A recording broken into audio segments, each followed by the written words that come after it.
नमस्कार देवी और सज्जनों, hello friends. Vastu Ajit channel पे मैं अजीत जाधव सिविल इंजीनियर आपका सहर्ष स्वागत करता हूँ। आज मैं आपको भूखंड पर पूरब का रास्ता और आग्नेय दिशा उत्तर ईशान्य द्वार रसोई घर के बारे में बताऊंगा। अगर आपको मेरा वीडियो पसंद आया तो आप इस वीडियो को लाइक कीजिए, अपने रिश्तेदार और दोस्तों को ज़रूर शेयर कीजिए।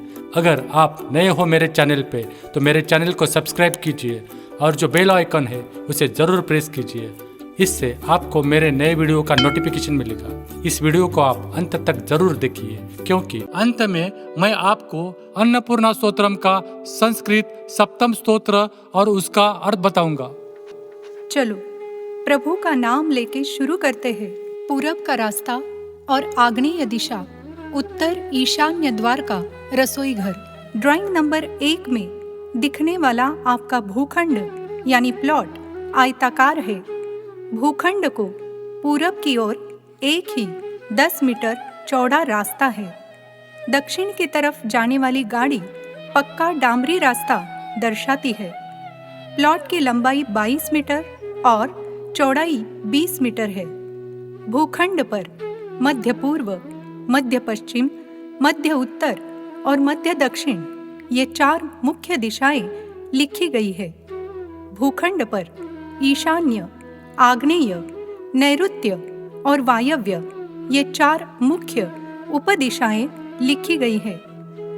उपदिशा हमेशा तिरछी ही लिखनी चाहिए, क्योंकि वो 45 अंश में होती है। 1 डिग्री के भी फर्क से उनका मूल स्थान बदलता है। जैसे कि 44 अंश पे उत्तर ईशान्य उपदिशा होती है, 45 डिग्री पे सिर्फ ईशान्य होती है और 46 डिग्री पे पूर्व ईशान्य उपदिशा बन जाती है। इसलिए डिग्री यानी अंश को समझना बहुत जरूरी है। पृथ्वी, अग्नि, जल, वायु और आकाश, इन 5 तत्वों का वास्तु में सही स्थान मकान मालिक को समृद्धि और खुशी प्रदान करता है।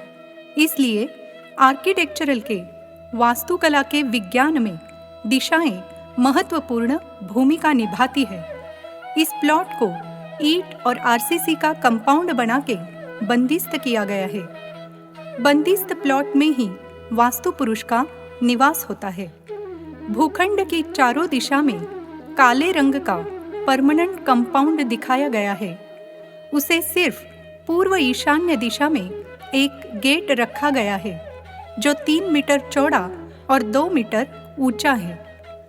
हम शासन नियम अनुसार चारों दिशाओं को खुली जगह छोड़ने वाले हैं। मुख्य रास्ते की तरफ यानी पूरब की दिशा में आपको 4.5 मीटर खुली जगह छोड़नी चाहिए। पश्चिम दिशा की ओर 3 मीटर खुली जगह छोड़नी चाहिए। उत्तर दिशा की ओर 3 मीटर खुली जगह छोड़नी चाहिए। दक्षिण दिशा की ओर 2 मीटर खुली जगह काफी है। शासन के प्रशासन के नियम नगर पालिका, महानगर पालिका के अनुसार बदलते रहते हैं। सिविल इंजीनियर की भाषा में उसे सेटबैक डायमेंशंस कहते हैं। इन सभी नियमों का पालन करने पर ही मकान के नक्शे को मंजूरी मिलती है। If setback dimensions are correct, then the building plan sanctioned by Town Planning Department of State और Central Government। हमारे देश में कार की लंबाई 4 मीटर तक होती है।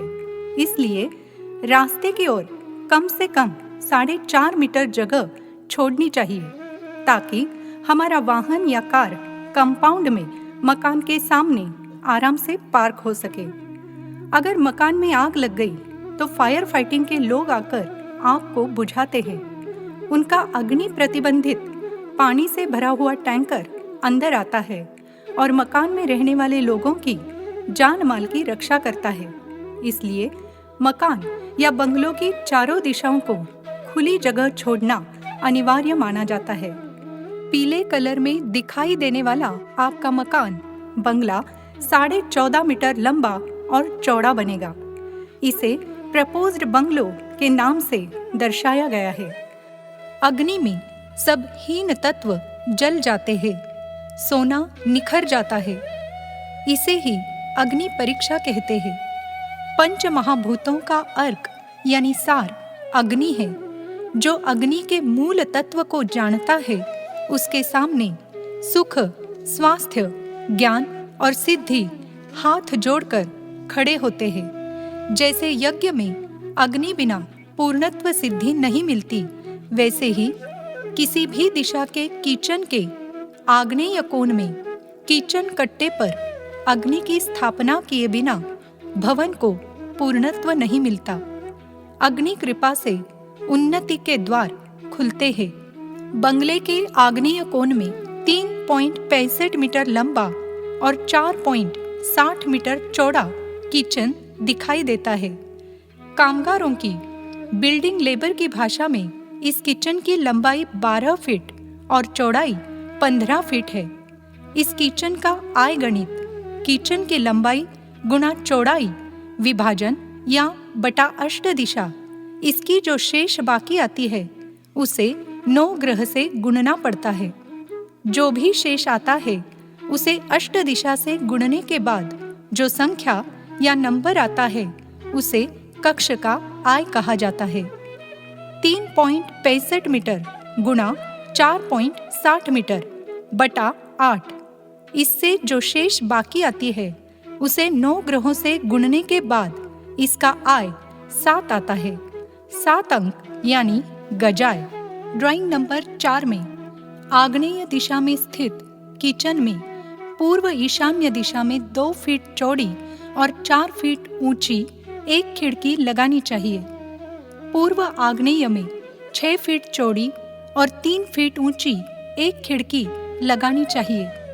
मध्य दक्षिण दिशा में 3 फीट चौड़ी और 3 फीट ऊंची एक खिड़की लगानी चाहिए। इस प्रकार 1 फीट कम ऊंची खिड़की किचन कट्टे के सामने लगाने से गैस चूल्हा, खाने के बर्तन घर के बाहर से दिखाई नहीं देते।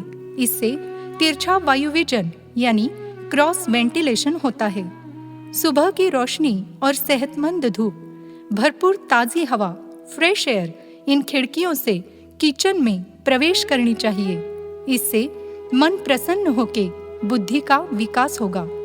सही जगह, सही वक्त, सही तरीके से विवेक बुद्धि का प्रयोग करने से यश, कीर्ति और गौरव प्राप्त होता है। भोजन बनाते वक्त पूर्व आग्नेय की खिड़की हमेशा खुली रखनी चाहिए, क्योंकि खाना बनाते समय होने वाला धुआं, तीखी मिर्च, तेज गंध वाले मसाले, कटा हुआ प्याज, बर्तन से बाहर गिरकर जला हुआ दूध, लिक्विफाइड पेट्रोलियम गैस यानी LPG की दुर्गंध खिड़की से बाहर निकल सके। शासन नियम अनुसार कक्ष के क्षेत्रफल का 1/6 ऊर्ध्वाधर क्षेत्रफल वायु विजन के लिए होना चाहिए। किचन का क्षेत्रफल 16.80 चौरस मीटर है। खिड़की का क्षेत्रफल 3.25 स्क्वायर मीटर है। किचन में उत्तर ईशान्य के शुभ और उच्च स्थान पर मुख्य द्वार होना चाहिए। इस सागवान लकड़ी से बने टिकवुड डोर को 2 मीटर ऊंचाई पर 1 मीटर चौड़ा वेंटिलेटर जरूर रखना चाहिए, ताकि किचन की गर्म हवा नेचुरली उत्तर दिशा से बाहर जाए। इससे AC, फैन में होने वाली बिजली की खपत कम होगी, पर्यावरण की रक्षा होगी। किचन का अंदर खुलने वाला दरवाजा 1 मीटर चौड़ा और 2.25 मीटर ऊंचा होना चाहिए। बर्तन मांजने वाली, कपड़े धोने वाली, काम वाली बाई के लिए किचन से बाहर आने जाने के लिए 2.5 फीट चौड़ा दरवाजा मध्य दक्षिण दिशा में होना चाहिए। घर में सबके सामने से होकर आने से उन्हें शर्मिंदगी महसूस होती है। लेबर साइकोलॉजी का ध्यान रखने से घर का काम अच्छा और समय पर पूरा होता है। ड्राइंग नंबर 5 में हम शिक्षादि देवताओं का संरक्षण और अधिकार क्षेत्र निर्धारित करने वाले हैं। वास्तु पुरुष की इस औंधी लेटी हुई अवस्था में भूखंड की लंबाई और चौड़ाई को 9/9 भागों में बांटा जाता है, तो इस भूखंड के 81 भाग बनते हैं। वास्तु पुरुष की कल्पना भूखंड में एक ऐसे ओछे मुंह पड़े पुरुष के रूप में की जाती है जिसमें उसका मुंह ईशान कोण में और पैर नैऋत्य की कोण की ओर होते हैं। उनकी भुजाएं और कंधे वायव्य कोण और आग्नेय कोण की ओर मुड़ी हुई रहती है। वास्तुशास्त्र में इसे ही 81 पद वाला वास्तु पुरुष मंडल कहा जाता है। ड्राइंग नंबर 6 में आग्नेय दिशा में मेन किचन दिखाई देता है। इस किचन में वास्तु पुरुष की दाई कोनी और घुटना व्याप्त है, यानी हम किचन में शिक्षादि देवताओं का संरक्षण और अधिकार क्षेत्र निर्धारित करने वाले हैं। आग्नेय दिशा के 7वें पद में भृशाय नमः, 8वें पद में आकाशाय नमः, 9वें पद में वायवे नमः देवता विराजमान हैं। 34वें पद में सावित्र्याय नमः, 10वें पद में पूष्णे नमः, 48 पद में सविते नमः देवता अधिष्ठित है। 11वें पद में वितथाय नमः, 39 पद में विवस्वते नमः, 12वें पद में गृहदक्षताय नमः देवता का राज है। ड्राइंग नंबर 7 में रसोई घर में पूर्व आग्नेय और दक्षिण आग्नेय दीवार से चिपककर किचन कट्टा उल्टे एल आकार में बनाना चाहिए। संभवतः काला granite, white marble, green marble का किचन कट्टा बनाते हैं। अगर आपकी आर्थिक स्थिति अच्छी हो तो आपको कुमकुम या रेड ग्रेनाइट का किचन प्लेटफॉर्म बनाना चाहिए। मेन किचन कट्टा यानी वर्किंग टेबल 9 फीट लंबा, 2.25 फीट चौड़ा और 2.5 फीट ऊंचा होना चाहिए। स्टोर टेबल 5 फीट लंबा, 2 फीट चौड़ा और 2.5 फीट ऊंचा होना चाहिए। कट्टे का पानी फर्श पर न गिरे, इसलिए सामने की तरफ 3 इंच ऊंची ग्रेनाइट की पट्टी लगानी चाहिए।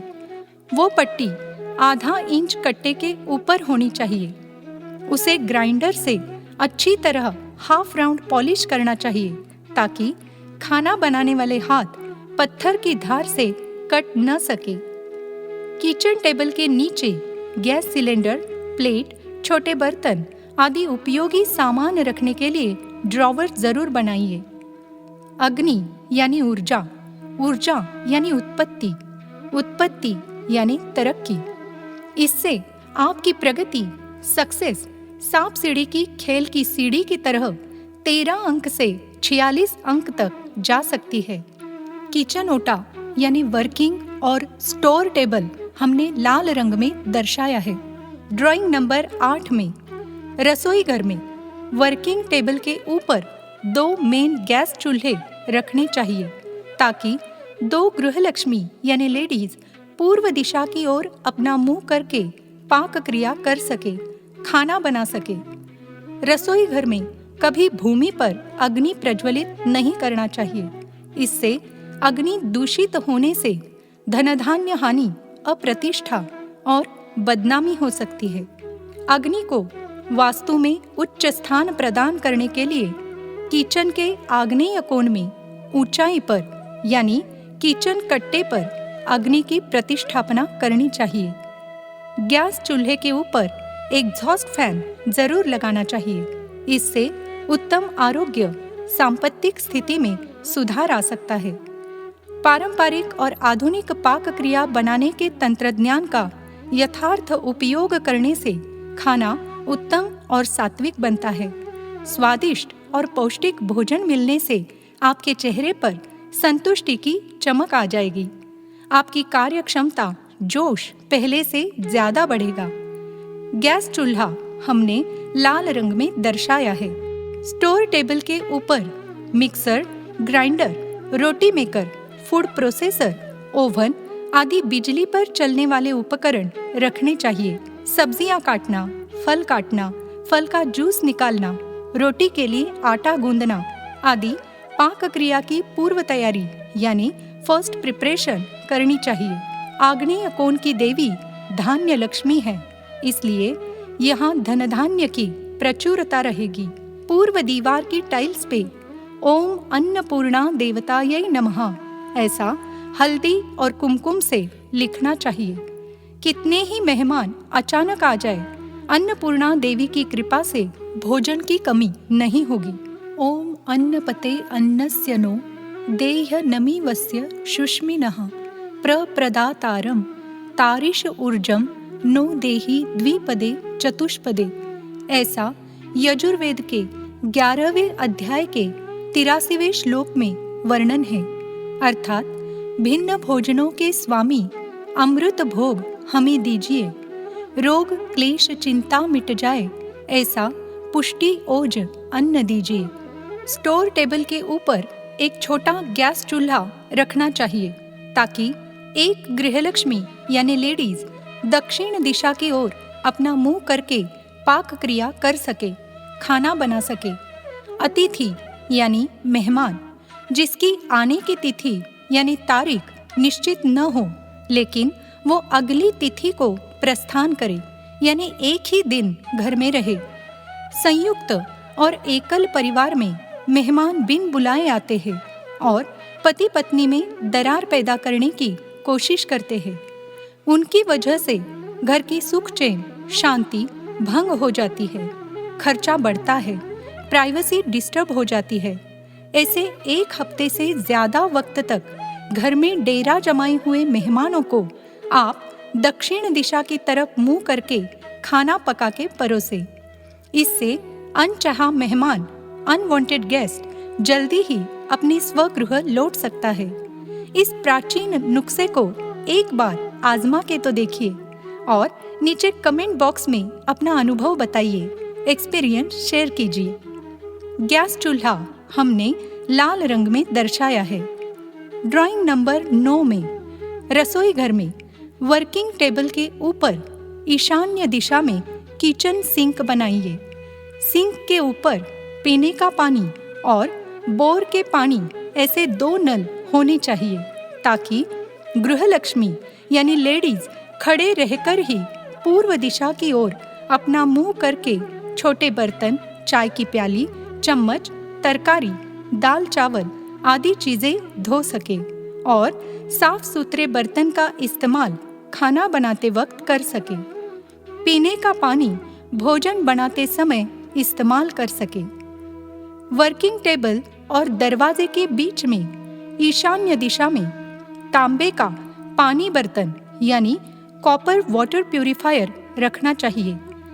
आयुर्वेद के अनुसार तांबा पेट, लीवर और किडनी को डिटॉक्स कर सकता है, हड्डियों के रोग प्रतिरोधक की क्षमता को स्ट्रॉन्ग बनाता है। तांबे में मौजूद एंटी इन्फ्लेमेटरी प्रॉपर्टीज दर्द से राहत दिलाती है। वैसे ही एंटीऑक्सीडेंट्स चेहरे की झुर्रियां, फाइन लाइंस खत्म करती है। इसलिए तांबे के बर्तन में 8 घंटे पानी रखकर पीना लाभकारक है। किचन सिंक और कॉपर वाटर प्यूरिफायर हमने नीले रंग में दर्शाया है। ड्राइंग नंबर 10 में रसोई घर में प्रशीतक यानी रेफ्रिजरेटर पूर्व ईशान्य दिशा में रखना चाहिए। रेफ्रिजरेटर पश्चिम दिशा की ओर खुलने वाली होनी चाहिए। फ्रिज में दूध, पनीर, सब्जियां, अंडे आदि चीजें खाना पकाने की पूर्व तैयारी में यानी प्रिपरेशन में लगती है। इसलिए फ्रिज हमेशा वर्किंग टेबल के नजदीक यानी ईशान्य दिशा में होना चाहिए। प्रशीतक यानी रेफ्रिजरेटर हमने लाल रंग में दर्शाया है। ड्राइंग नंबर 11 में रसोई घर में Cuddapah racks, shelf, cabinet kitchen flooring से 3 इंच ऊंचा रखना चाहिए। इससे किचन को पानी से धोते समय नीचे वाली अनाज की बोरियां, बड़े डिब्बे गीले नहीं होंगे। नैऋत्य कोण ऊंचा होने से उसे जड़त्व, हेवीनेस प्राप्त होने से समृद्धि का आशीर्वाद प्राप्त हो सकता है। घी और तेल का डिब्बा, नमक, मसाले, प्रोटीन का बॉक्स, ड्राई फ्रूट, बिस्किट का पैकेट आदि दैनिक आवश्यकताओं का भंडार यहाँ रखना चाहिए। इस दिशा में खाने की कोई कमी नहीं होती। जितनी जरूरत हो उतनी वस्तुएं और खाद्य पदार्थ वितरित किए जाते हैं। अनावश्यक और फिजूल खर्च नहीं होता। किराना रैक व्यवस्था यानी ग्रोसरी स्टोर रैक हमने लाल रंग में दर्शाया है। ड्राइंग नंबर 12 में रसोई घर में वायव्य दिशा में हाथ धोने की व्यवस्था, हैंड वॉश बेसिन होना चाहिए। अधिकांश बीमारियां हाथों से बैक्टीरिया के रूप में हमारे शरीर में जाती है। ऐसे में इनसे बचने का एक खास तरीका है कि हम अपने हाथों में बैक्टीरिया पनपने ही न दें। बेहतर स्वास्थ्य के लिए हमें वैज्ञानिक तरीके से हाथ धोना जरूरी है। वॉश बेसिन के ऊपर हाथ पोंछने के लिए स्वच्छ नैपकिन जरूर रखें। हैंड वॉश बेसिन हमने लाल रंग में दर्शाया है। ड्राइंग नंबर 13 में रसोई घर में मध्य पश्चिम दिशा में आधुनिक बर्तन, चीनी मिट्टी के डिजाइन वाले बर्तन और कीमती सामान रखने के लिए क्रोकरी रैक बनाएं। मॉडर्न क्रोकरी रैक का दरवाजा पूर्व दिशा की ओर खुलने वाला होना चाहिए। क्रोकरी शोकेस हमने लाल रंग में दर्शाया है। ड्राइंग नंबर 14 में रसोई घर में मध्य पश्चिम दिशा में खाने की मेज यानी डाइनिंग टेबल रखना चाहिए। 4 लोगों की डाइनिंग व्यवस्था दिखाई है। हमें डाइनिंग टेबल के मैनर्स को फॉलो करना चाहिए, जैसे कि खाते वक्त मुंह से आवाज न निकालना, गलत चम्मच का इस्तेमाल न करना, कुर्सी पर घुटने के बल यानी मांडी घालून न बैठना। आपको ये ध्यान रखना चाहिए कि शिष्टता बहुत पसंद की जाती है, जिसमें बुजुर्ग और महिलाओं के बाद बैठना भी शामिल है। खाने से पहले यह मराठी प्रार्थना पढ़कर भोजन के प्रति कृतज्ञता व्यक्त करें। वदनी कवळ घेता नाम घ्या श्री हरीचे, सहज हवन होते नाम घेता फुकाचे, जीवन करी जीवित्वा अन्न हे पूर्ण ब्रह्म, उदरभरण नो हे जाणीजे यज्ञ कर्म। डाइनिंग टेबल हमने लाल रंग में दर्शाया है। ड्राइंग नंबर 15 में किचन की पूर्ण फर्नीचर व्यवस्था क्लोजअप करके दिखाई है। वर्किंग एंड स्टोर किचन कट्टा विथ गैस स्टोव हमने लाल रंग में दर्शाया है। किचन सिंक और कॉपर वाटर प्यूरिफायर नीले रंग में दिखाया है। रेफ्रिजरेटर काले रंग में दिखाया है। किराना रैक व्यवस्था हरे रंग में दर्शाई है। हैंड वॉश बेसिन मचंटा कलर में दर्शाया है। मॉडर्न क्रोकरी कबर्ड सुनहरे रंग में दर्शाया है। डाइनिंग टेबल हमने सियान कलर में दर्शाया है। ड्राइंग नंबर 16 में पूर्व रास्ता, आग्नेय दिशा, उत्तर ईशान्य द्वार, मुख्य रसोई घर की पूर्ण फर्नीचर व्यवस्था पूर्ण भूखंड सहित दिखाई है। किचन की फर्नीचर व्यवस्था सहित क्षेत्रफल शिक्षादि देवताओं के अंदर आता है।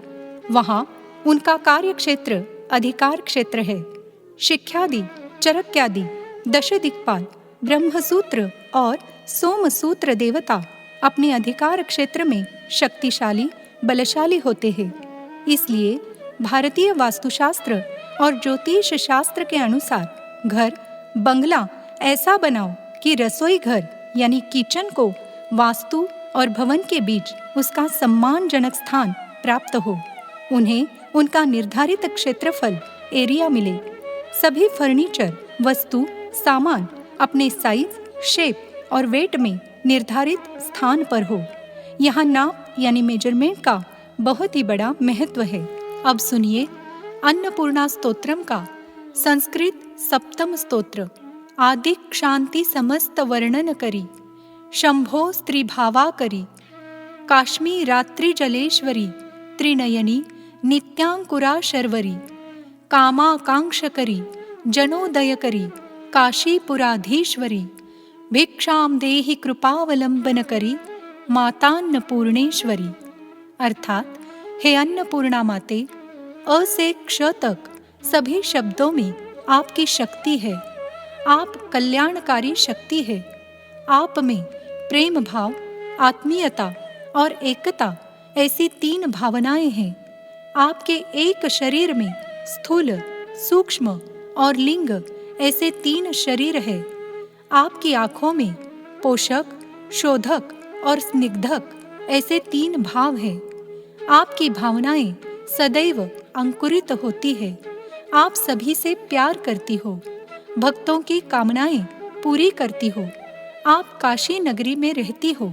इस प्रकार सब पर अनुग्रह करने वाली माता, मुझे भिक्षा दो। इस विषय के टॉपिक के बारे में अगर आपके मन में कोई सवाल है, क्वेश्चंस या क्यूरीज है तो नीचे कमेंट बॉक्स में ज़रूर लिखिए। आशा करता हूँ ये वीडियो आपको पसंद आया होगा।